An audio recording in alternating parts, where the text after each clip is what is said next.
E aí pessoal, muito bem-vindo ao canal. Hoje vamos falar sobre territorialidade e essa territorialidade.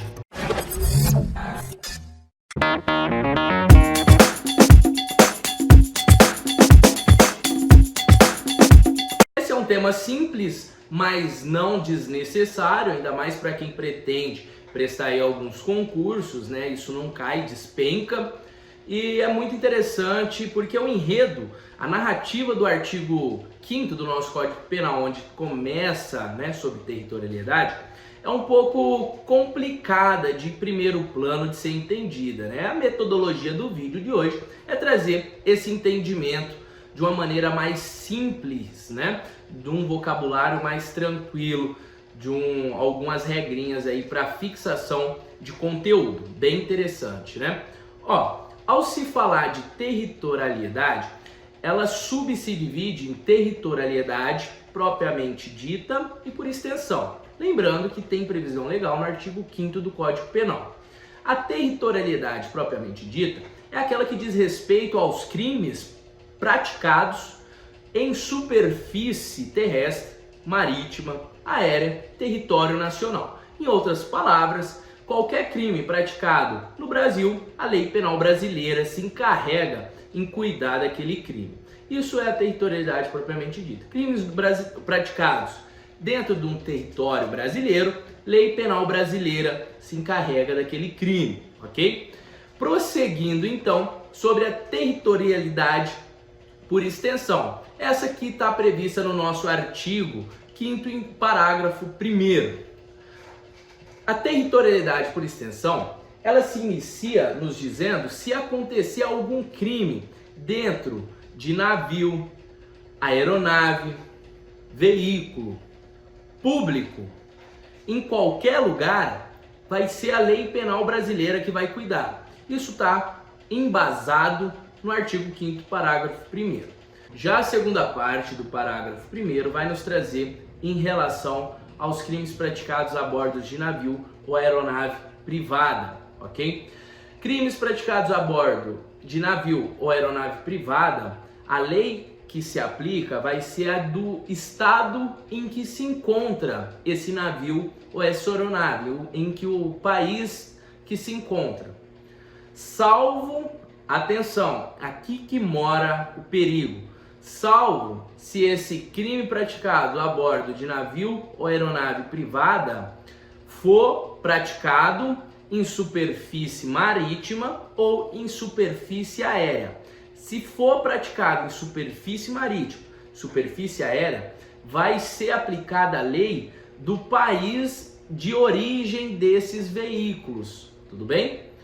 Recapitulando, segunda parte do parágrafo 1º do artigo 5º do Código Penal, crimes praticados a bordo de navios ou aeronaves privadas, lei aplicável do país em que se encontra, salvo se o crime tiver sido praticado em superfície marítima ou aérea, que nesse cenário irá se aplicar a lei penal de origem do veículo ou aeronave, da embarcação ou aeronave privada, ok?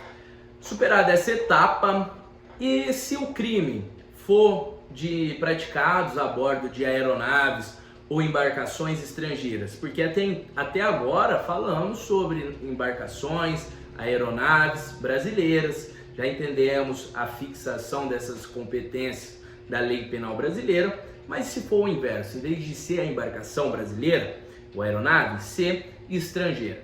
Vamos lá, isso está estipulado, previsto no artigo 5º, parágrafo 2º do Código Penal, que vai nos trazer o seguinte enredo. É também aplicável a lei penal brasileira aos crimes praticados a bordo de navio, embarcações estrangeiras de natureza privada, achando-se aquelas em pouso no território nacional ou em voo no espaço aéreo correspondente, ou seja, espaço aéreo brasileiro, e esta estar em porto, ou seja, o local onde fica as embarcações, ou em alto mar. Vamos traduzir essa narrativa de uma maneira mais simplificada.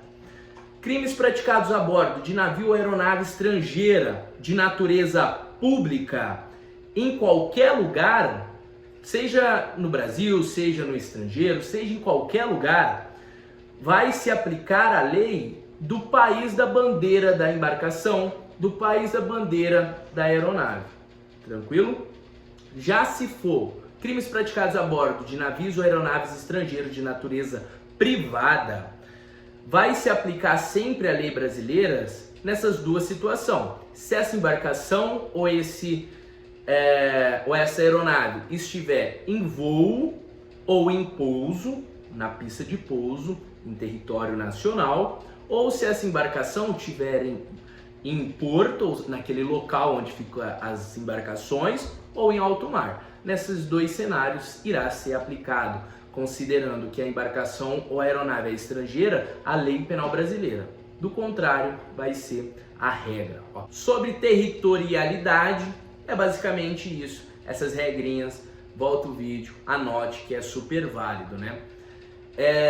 Prosseguindo então, vamos tratar sobre a extraterritorialidade, né? A extraterritorialidade, ela se dá em essa territorialidade incondicionada e condicionada. Quando eu digo a extraterritorialidade incondicionada, é quando a lei penal brasileira de pronto, de imediato, vai ser aplicada. Não é necessário, diferentemente da condicionada, preencher alguns requisitos, preencher algumas condições, como é necessário na condicionada. Tudo bem? Então vamos iniciar pela extraterritorialidade incondicionada, que vai ser de imediato a lei penal brasileira. Sempre que se falar nisso, lei penal brasileira vai ser aplicável nesse cenário. O primeiro caso, que está previsto no nosso artigo 7 do Código Penal, que é um rol muito grande, um artigo grande, não vou ler ele para vocês, abre seu Vademecum aí e vai acompanhando. Essa territorialidade incondicionada vai ser aplicada a lei penal brasileira sempre que o crime for praticado contra a vida ou a liberdade do presidente da República, crimes contra o patrimônio ou a fé pública, crimes praticados contra alguém que trabalha a mando da administração pública, alguém a serviço da administração pública, e a quarta e última, crimes de genocídio que o autor é brasileiro ou domiciliado no Brasil. Presente essas quatro hipóteses, independente do local em que aconteça essas quatro hipóteses, vai ser a lei penal brasileira competente a ser aplicável naquele caso. Crimes contra o presidente da República, liberdade, né, ou contra a vida, crimes contra a fé pública, crimes praticados contra um representante ou um contratado da administração pública que está a seu serviço, ou crimes de genocídio, desde que o autor seja brasileiro, ok? Tratando-se aí então sobre essa territorialidade incondicional. Superada essa etapa, não menos importante, vamos falar da extraterritorialidade condicionada. Aquelas que, para que se possa ter a possibilidade de aplicação da lei penal brasileira, é necessário a preenchimento de alguns requisitos. E vamos ver aí, né? A primeira hipótese de extraterritorialidade condicionada está lá no nosso artigo 7, inciso 2º e suas anilhas, A, B, C, D, ok? Vamos começar então pela anilha A, parágrafo 2º. Crimes previstos em tratados ou convenção em que o Brasil se obrigou a reprimir. Se tiver diante de um crime que tenha previsão em tratado ou convenção que o Brasil está participando, se obrigou a reprimir esse crime, estamos diante de uma causa de extraterritorialidade condicionada. Segunda hipótese, crimes praticados por brasileiros contra estrangeiros. Terceira hipótese, crimes praticados a bordo de aeronave privada brasileira no estrangeiro. Quarta hipótese, crimes praticados por estrangeiros contra brasileiros. Essa quarta hipótese aqui tem a previsão no parágrafo 3º do artigo 7º do Código Penal, só para vocês ir acompanhando aí. Presente essas quatro hipóteses, para que a lei penal possa surtir efeito, além de ter que estar essa previsão, é necessário ainda preencher alguns requisitos, né? Vamos supor um exemplo para entendimento.